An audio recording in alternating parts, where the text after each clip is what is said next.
মঙ্গলবার রাতে লক্ষ্মীপুরের পালরবন্দ ডলু গ্রামে এই এনকাউন্টারের ঘটনাটি ঘটেছে। এনকাউন্টার নিয়ে পুলিশ সুপার নোমাল মাহাতো জানান, গত শনিবার লক্ষ্মীপুর থানাধীন শিবপুর গ্রামের এক বিবাহিত মহিলা তার ননদকে সঙ্গে নিয়ে সকাল 5:30টা নাগাদ রাস্তায় প্রাতঃভ্রমণে বেরিয়েছিলেন। একদল দুষ্কৃতী গাড়ি নিয়ে অপহরণ করে। অপহরণকাণ্ডে 5 জনকে গ্রেফতার করল লক্ষ্মীপুর পুলিশ। এর মধ্যে শ্রীকোনা আলমবাগ দ্বিতীয় খণ্ডের জমির উদ্দিন বড়ভূয়া মহিলাকে অপহরণ করার সময় যে অস্ত্র ব্যবহার করেছিলেন তা বের করার কথা বলে পুলিশকে নিয়ে যান পালরবন্দ ডলু গ্রামে। রাতে সেখানে পৌঁছার পর অন্ধকারের সুযোগ নিয়ে কনস্টেবল সুরেশ পেগুকে ধাক্কা মেরে পালাতে চাইলে পুলিশ গুলি করে। এতে তার পায়ে গুলি লেগেছে। এরপর তাকে উদ্ধার করে শিলচর মেডিকেলে নিয়ে যাওয়া হয়। এছাড়া আহত হয়েছেন পুলিশ কনস্টেবলও।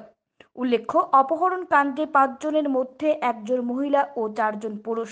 ধৃতরা হলো কাটিগড়া গণিগ্রাম চতুর্থ খণ্ডের শামসুল হক লস্কর, আবুল হোসেন লস্কর, মাসুক উদ্দিন বড়ভূয়া, জমির উদ্দিন বড়ভূয়া ও জাকিরা বেগম বড়ভূয়া। এ নিয়ে কাছাড়ের পুলিশ সুপার জানান, গত শনিবার লক্ষ্মীপুর থানাধীন শিবপুর গ্রামের এক বিবাহিত মহিলা তার ননদকে সঙ্গে নিয়ে সকাল 5:30টা নাগাদ রাস্তায় প্রাতঃভ্রমণে বেরিয়েছিলেন। সে সময় পেছন দিক থেকে AS11B0546 নম্বরের একটি ওয়াগনের গাড়ি তাদের সামনে এসে পথ আটকে বিবাহিতা মহিলাকে জোর করে গাড়িতে তুলে নিয়ে যায়। সে সময় ননদ চিৎকার করলেও অপহরণকারীরা ততক্ষণে স্থান ত্যাগ করে। উদ্ধার অভিযানে নেমে পুলিশ 24 ঘন্টার মধ্যে মহিলাকে উদ্ধার করে। 16 তাৰিখে এটা ঘটনা সংঘটিত হৈছিল লক্ষীপুৰৰ শিৱটিলা অঞ্চলত। পুৱা ভ্ৰমণ কৰি থাকোঁতে দুগৰাকী মহিলা ভ্ৰমণ কৰি আছিলে। তাতে 4জনকৈ দুৰ্বৃত্ত হৈ পুৱাই 5:30টা বজাত উপস্থিত হৈ এগৰাকী মহিলাক অপহৰণ কৰি লৈ যায়।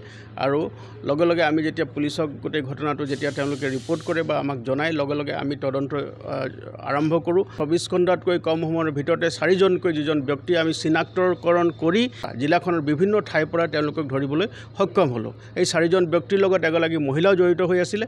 সেই মহিলাগৰাকীকো আমি ধৰিবলৈ সক্ষম হ'লোঁ। কি ভিক্টিম মহিলা তাইৰ জবানবন্দীও লোৱা হ'ল।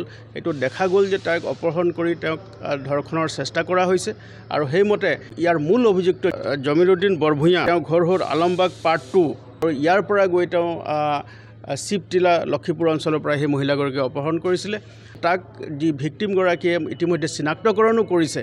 গতিকে আমি তদন্ত কালত যেতিয়া আমি ইণ্টাৰগেশ্যন চলাওঁ, তেতিয়া ইণ্টাৰগেশ্যনৰ কালত তেওঁ আমাক জনায় যে তেওঁ এটা ৱেপন ব্যৱহাৰ কৰিছিলে মহিলাগৰাকীক বশ কৰিবৰ কাৰণে। তেওঁ ডিঙিত লগাই মহিলাগৰাকীক যাতে ভয়ভীতি প্ৰদৰ্শন কৰিছিলে। আৰু সেই ৱেপনটো তেওঁ এই পালাৰবৰ্ড অঞ্চলৰ ডলুগ্ৰাম বুলি অঞ্চলত আছিলে, সেই ডলুগ্ৰাম অঞ্চলত তাত পেলাই দিছিলে। গতিকে তেওঁ সেই উদ্ধাৰৰ কাৰণে তেওঁ নিজে পুলিচক আগ্ৰহ কৰে।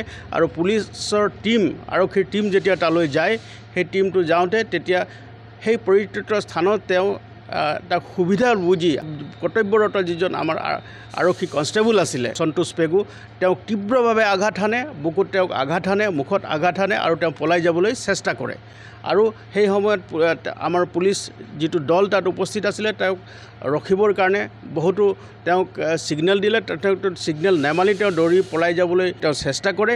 সেই কালত তেওঁক ধৰিবৰ কাৰণে পুলিচে তেওঁ এটা কণ্ট্ৰল ফায়াৰিং কৰে। আৰু দুজাই কণ্ট্ৰল ফায়াৰিং কৰাৰ ফলত এটা গুলি তেওঁ ভৰিত লাগে আৰু তেওঁ আঘাতপ্ৰাপ্ত হৈ বৰ্তমান চিকিৎসাধীন হৈ আছে।